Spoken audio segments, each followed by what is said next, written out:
ఆంధ్రప్రదేశ్ ప్రతిపక్ష నేత తెలుగుదేశం అధినేత చంద్రబాబు నాయుడు గారు రోజు రోజుకి అసహనంతో రగిలిపోతున్నట్లుగా అనిపిస్తోంది.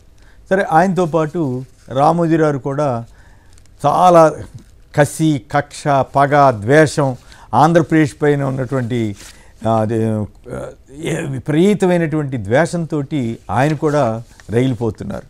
ఇద్దరూ కలిసి ఆంధ్రప్రదేశ్ మీద పగ తీర్చుకున్నట్టుగా రోజు ఒకే వార్తని అంటే అక్కడ ఆంధ్రప్రదేశ్లో జరుగుతున్న అభివృద్ధి సంక్షేమ కార్యక్రమాలు ఏవి ప్రజల్లోకి వెళ్ళకూడదనే ఉద్దేశంతో 5 ఏళ్ల క్రితం జరిగినటువంటి వివేకానంద రెడ్డి హత్య కేసు గురించి మాట్లాడచ్చు, తప్పని నేనేం అంటలేదు. కానీ చెప్తున్న తీరు డైరెక్ట్గా ముఖ్యమంత్రిని ఉద్దేశించి, ఇప్పుడు జరుగుతుంది సిబిఐ విచారణే కదా, మరి ఇంక దీనికి అభ్యంతరం ఏముంటుంది? కోర్టులో ఛార్జ్షీట్ కూడా వేసేశారు కదా. వేసిన తర్వాత సైతం సునీత గారితో అట్లా మాట్లాడించడం ఏంటి? చంద్రబాబు గారు దాన్ని పట్టుకుని మళ్ళీ పాట పాడటం ఏంటి? హత్యలు చేసే వ్యక్తి ముఖ్యమంత్రి పదవికి అర్హులా? ఇంత నీచమైనటువంటి ఆరోపణ చేయొచ్చా? మరి అట్లయితే కొన్ని ప్రశ్నలు సహజంగానే వస్తాయి. వాటన్నిటికీ ఆయన సమాధానం చెప్పాలి కదా.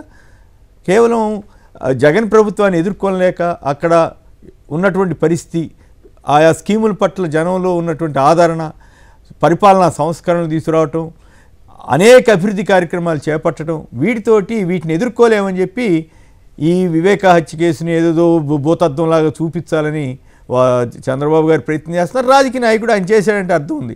ఈనాడు వాళ్ళు రాసిందే రాసి పాత పాడుతున్నాయి. జనరల్గా ఏంటి, పత్రికల్లో నిన్న పెట్టిన హెడ్డింగ్ ఇవాళ బెటరు, నిన్న పెట్టిన తీసుకొచ్చిన సబ్జెక్ట్ మళ్ళీ ఇవాళ కూడా కంటిన్యూ చేయరు. కానీ రామోజీరావు అచ్చంగా అదే పని చేస్తున్నారంటే ఆయనకు కూడా అర్థమైపోయింది. ఈ చేతులు ఎత్తేసారనమాట రామోజీరావు, చంద్రబాబు గారు, పవన్ కళ్యాణ్ గారు.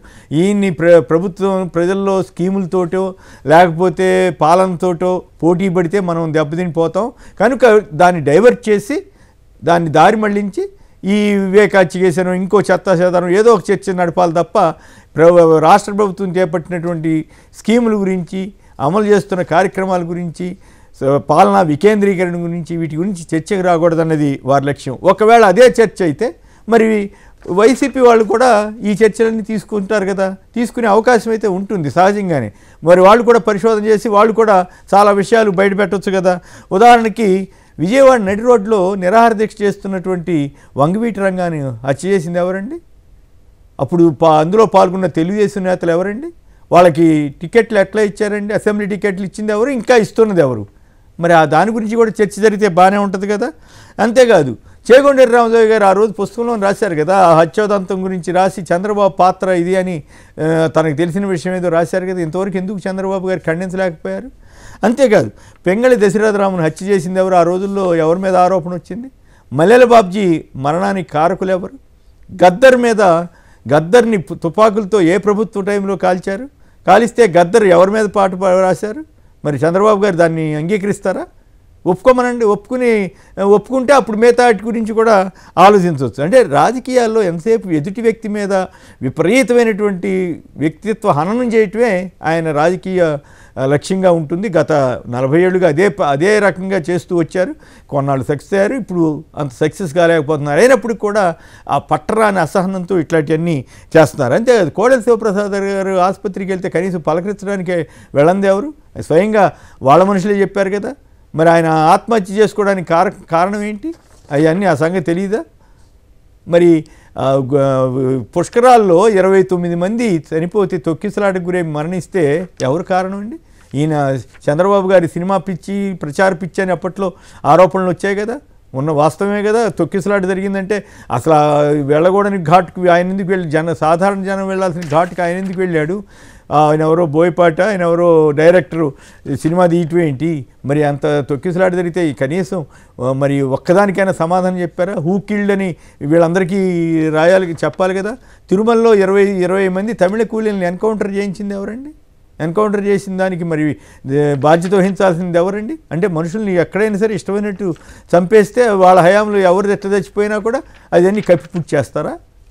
మరి అసలు అన్నిటికి మించి ఎన్టీ రామారావును ఒక్క పోటు పొడిసి ముఖ్యమంత్రి పదవి నుంచి లాగేసింది ఎవరండి?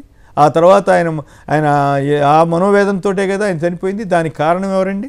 ఇవన్నీ వదిలేసి ఇవన్నిటి మీద కూడా చర్చ జరగాల్సిన పరిస్థితి చంద్రబాబు గారు తెచ్చుకుంటున్నారు. అది మరి ఆయన తెలివి తక్కువతనమో లేకపోతే రామోజీరావు చంద్రబాబు గారు కలిసి ఏదన్నా కుట్ర పని ఇట్లాంటివన్నీ చేస్తున్నారు. అది కుట్ర అనేది సహజంగానే కనపడతానే ఉంది కదా. వాళ్ళిద్దరూ అలయబలయగా నడుస్తూ ఎట్లయినా సరే జగన్ గారి ప్రభుత్వాన్ని ప్రజలకు దూరం చేయాలనే తాపత్రయంతో చేస్తున్న కృషి అర్థమవుతోంది. కానీ ప్రజలు అర్థం చేసుకుంటారు.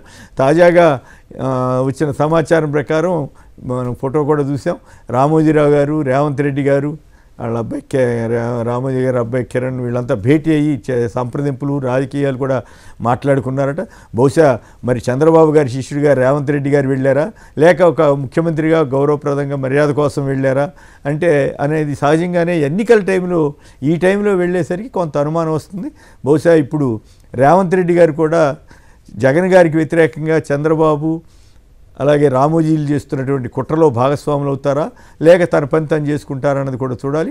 ఒకటి మాత్రం వాస్తవం, ఒక్క వివేక హత్య కేసు గురించి పనిగట్టుకుని ముఖ్యమంత్రి జగన్ గారి మీద పిచ్చి ఆరోపణలు చేస్తే చంద్రబాబు గారు వీటన్నిటికీ ఇప్పుడు నేనేమైతే చెప్పానో వీటన్నిటికీ సమాధానం చెప్పుకోవాల్సిన పరిస్థితి వస్తుందని మాత్రం ఆయన గుర్తుంచుకుంటే బాగుంటుంది.